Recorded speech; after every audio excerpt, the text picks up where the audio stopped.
डांग की राजनीति में बड़ी हलचल। कांग्रेस के जन आक्रोश कार्यक्रम में दिग्गज नेताओं की घर वापसी देखने को मिली। गुजरात कांग्रेस द्वारा आयोजित इस कार्यक्रम में कई प्रमुख नेताओं ने भाजपा और आम आदमी पार्टी छोड़कर कांग्रेस में शामिल होने का फैसला किया। इन नेताओं में पूर्व विधायक मंगलबाई गर्वित भी शामिल हैं, जिन्होंने भाजपा सरकार पर गंभीर आरोप लगाए। इस घटनाक्रम को डांग जिले में कांग्रेस के लिए एक बड़ा राजनीतिक लाभ माना जा रहा है। कांग्रेस में शामिल हुए प्रमुख नेता मंगलबाई गर्वित, पूर्व विधायक डांग, दीपक भाई पीपले, आहवा तालुका पंचायत के पूर्व कार्यकारी अध्यक्ष लाल भाई, जिला पंचायत के पूर्व चेयरमैन सदस्य बालू भाई बलवी, गारखड़ी ग्राम पंचायत के पूर्व सरपंच वसंत तुमंडा, प्रकाश बिरारी, जीतू भाई गामित, आम आदमी पार्टी के पूर्व संगठन कार्यकर्ता। इन नेताओं के कांग्रेस में शामिल होने से पार्टी को डांग जिले में मजबूती मिलने की उम्मीद है। मनरेगा योजना ये है महात्मा गांधी ग्रामीण रोजगार योजना। इसी तरह से केंद्र सरकार ने ये योजना की है। ये इस योजना केंद्र सरकार की तरह से चलती है। गरीबों को घर बैठे रोजगारी मिले, अच्छी तरह से वो काम करके उनकी रोजी कमा ले।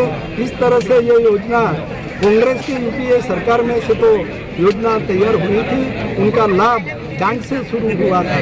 डांग में जब ये योजना शुरू हुई तो अभी की भाजपा सरकार है, भाजपा सरकार के अधिकारी हैं, कर्मचारी हैं, ये सभी टका लेने में मशहूर हो गए हैं। कई काम होते हैं, कई काम ऑन पेपर से तो हो जाता है।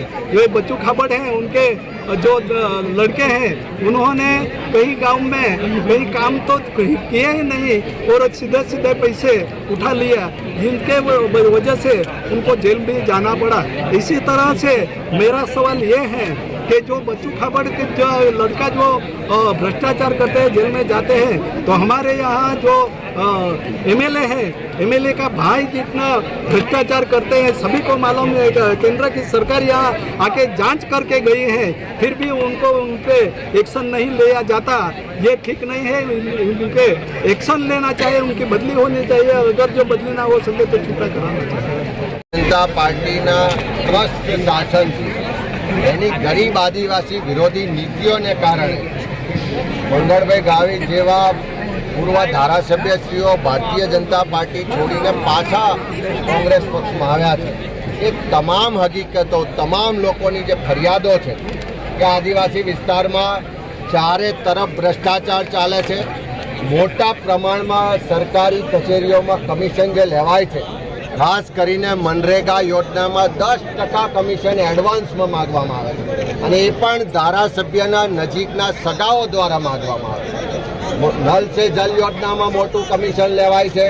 મનરેગામાં ઠેર ઠેર દરેક ગામમાંથી સરપંચો પાસે, લાભાર્થીઓ પાસે કમિશન લેવાય છે। જળ જંગલ જમીન અધિકારના કાયદા હેઠળ જે પેન્ડિંગ દાવાઓ છે હજુ સુધી એનો નિકાલ થતો નથી। આદિવાસી વિસ્તારમાં શાળાઓ બંધ થઈ રહી છે, બાળકોનું શિક્ષણ બગડી રહ્યું છે। જ્યાં સ્કૂલો છે ત્યાં પૂરતો સ્ટાફ નથી, જિલ્લાની સિવિલ હોસ્પિટલમાં પૂરતા ડોક્ટરો અને સ્ટાફ નથી, દવાઓ નથી। ચારે તરફ શિક્ષણ હોય, આરોગ્ય હોય, રોજગાર હોય કે વિકાસ હોય, બધા જ ક્ષેત્રે લોકો આજે હેરાન પરેશાન છે। ભાજપના મળતિયાઓ ખુલ્લેઆમ લૂંટ ચલાવી રહ્યા છે, લોકોને સરકારી યોજનાના લાભથી વંચિત રાખવામાં આવે છે। આદિવાસી સમાજનો જે અધિકાર છે એ છીનવી લેવામાં આવે છે। એ આક્રોશ આજે જન આક્રોશ સભામાં વ્યક્ત થયો છે। મંગળભાઈ ગાવિતની સાથે સેંકડોની સંખ્યામાં ભારતીય જનતા પાર્ટી છોડીને જિલ્લા પંચાયત, તાલુકા પંચાયત સભ્યો સહિત કાર્યકરો જોડાયા છે। એમની એક જ ફરિયાદ છે, એક જ આક્રોશ છે કે આ સરકાર ગરીબ વિરોધી સરકાર છે, આ સરકાર ભ્રષ્ટાચારી સરકાર છે, આ સરકાર આદિવાસી વિરોધી સરકાર છે। અને એક તરફ વિકાસ સપ્તાહ ઉજવ્યું, આખા ગુજરાતમાં તમારા મારા પડસેવાના ટેક્સના પૈસાથી વિકાસ સપ્તાહના નામે સરકારે જે તાઇફા કર્યા, જે ઉત્સવો ઉજવ્યા, અને બીજી તરફ આજે મંત્રીઓના રાજીનામા લેવાય છે।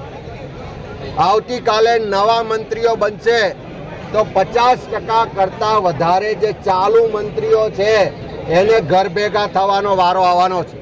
મારી મુખ્યમંત્રીને પૂછવું છે કે મંત્રીના રાજીનામા અધવચ્ચે શું કામ લો છો? 5 વર્ષ માટે પ્રજાએ તમને સરકાર બનાવવાનો મેન્ડેટ આપ્યો છે, પૂરી બહુમતી આપી છે.